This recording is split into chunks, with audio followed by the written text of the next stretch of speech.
ॐ नमो भगवते वासुदेवाय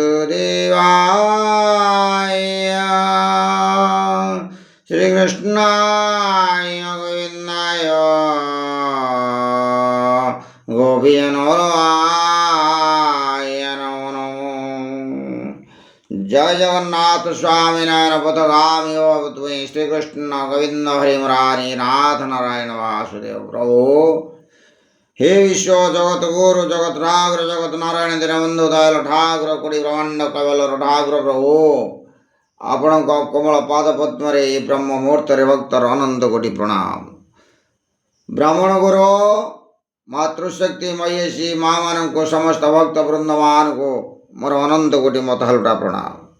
आज्ञा भागवत कथा आम श्रवण करवा दे भागवत आम घरे स्थापन कले भागवत को पाठ कले आ श्रवण कले जे ये मनीष जीवन कि लाभ मिले यही कथा को तेरे दिने कौन है चिंता करी सनकादिका ऋषि माने श्रोता हेवा को प्रबल आग्रह प्रकाश कले।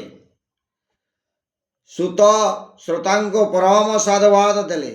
से कहले कथा शुणा पर जहा करवा कथा से कथा तो आपण माने करुछंती तो आपण माने शांति रे कथा श्रवण कले मो मन और चित्त भगवान को पाखरे स्थिर रहिबो। आपण माने समस्त ज्ञानी आपण माने प्रभु प्रेम रे पागल तेबे भी आपण माने मोर कल्याण कामना करी एपरी प्रश्न पचारि आपण मानको श्रीमद् भागवत कथा कही मो वाणी को पवित्र करी। देखंतु आज्ञा केते सुंदर जिनिस तेबे ए कथा को कहउचंदी कोन कहउचंदी मम तेतं माडी गुणा कथन पुण्येन भवता पुनामि तीर्थिं स्वेने पुरा मथनं मोदीर्व्यपसिता। शिव महिम्न स्रोतरे पुष्पदंत मध्य कहिचंदी ना शिव तत्वर वर्णना तो सहजे करी हुए नाही। मु केवल मो वाणी को पवित्र करिवारे लागिछि। श्रीमद् भागवत कथा आरंभ रे सुतदेव सुखदेव को वंदना करुछंती। यापरि से भगवान नारायण को वंदना करिछंती। नारायण नमस्कृत्य नरच्चय नरोत्तमं देवी सरस्वती व्यासं ततो जयमुदीरयेत्।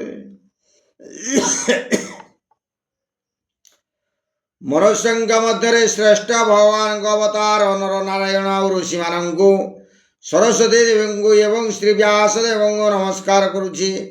संसार अंतकरण समस्त विकार उपरि विजय प्राप्त होगापी मन रे दृढ़ निश्चयता आनी ए श्रीमद् भागवत महापुराण पाठ करवा उचित। भारत रे प्रधान देव होउचंती नारायण और श्रीकृष्ण तो ग्राहकार विराजमान करुथांती। समस्त अवतार रे समाप्ति हो गला किंतु नारायण ना केवे समाप्ति होइचे ना केवे हेब। भारत रे प्रधान कल्याण अर्थात से आज भी तपश्चर्या करिवारे लागिछंती। जेतेबेले शंकराचार्यंकर नरनारायण सहित दर्शन हैला सेतेबेले से कहले मु जड़े महान जोगी होइतिबारु आपण शुभ दर्शन लाभ करी आपण भली आज्ञा रूप को मु दर्शन करि पारिली किंतु कलिजुगर भोगी लोक मध्य आपण दर्शन लाभ करंतु या मो प्रार्थना करुछि। आ भगवान सेतेबेले तांको बद्री नारायण रे थिबा नारद कुंड रे स्नान करिया पई उपदेश देले एवं कहिले सेठारु तुमे मोर जो मूर्ति पाइब ताको पूजा करुथिबो। बद्री नारायण रे भगवान को स्थापना श्री शंकर स्वामी करिछंती। ଆଉ ଶଙ୍କରାଚାର୍ଯ୍ୟଙ୍କର ପ୍ରଥମ ଗ୍ରନ୍ଥ ହେଇଛି ସେ ବିଷ୍ଣୁ ସହସ୍ରନାମ ଟୀକା। ମନରେ ମାନସ ଦର୍ଶନ କରିବାର ପୂର୍ଣ୍ଣ ଫଳ ପ୍ରସଙ୍ଗରେ ବହୁତ କିଛି ଲେଖା ହୋଇଛି। ଆଉ ନାରାୟଣଙ୍କୁ ଆମେ ମନେ ମନେ ସ୍ମରଣ କରି ପ୍ରଣାମ କରିବା ଉଚିତ। ଯିଏ ବଦ୍ରି ଯାଏ ତାର କାୟା ସୁଧୁରି ଯାଏ ବୋଲି ଏକଥା ଭାଗବତ ପ୍ରମାଣ କରୁଛନ୍ତି। ବଦ୍ରିନାରାୟଣ ତୀର୍ଥରେ ଲକ୍ଷ୍ମୀଙ୍କର ମୂର୍ତ୍ତି ମନ୍ଦିର ବାହାରେ ଅଛି।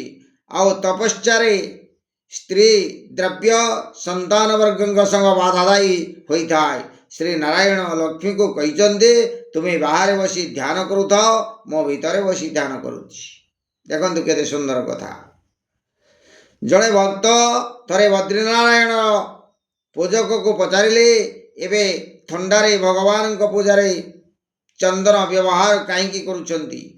ପୂଜକ ତାଙ୍କୁ କହିଲେ, ମୋ ଦିଅ ଅତି କଠୋର ତପସ୍ୟା କରୁଛନ୍ତି।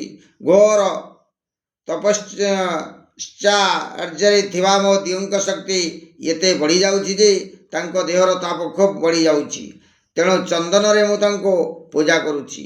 ମହାତ୍ମା ସୁତ ସରସ୍ୱତୀ ଏବଂ ଶ୍ରୀ ବ୍ୟାସଦେବଙ୍କୁ ବନ୍ଦନା କରିବା ପରେ ଭାଗବତ କଥା ଆରମ୍ଭ କରିବାକୁ ସେ ଯାଇ ଏହି କଥାକୁ କହିଛନ୍ତି। ତେବେ ଆସନ୍ତୁ ଆସନ୍ତାକାଲି ଆଉ କିଛି ଆମେ ଶ୍ରବଣ କରିବା। ତେଣୁ ଭାଗବତକୁ ଘରେ ଘରେ ସ୍ଥାପନ କରନ୍ତୁ।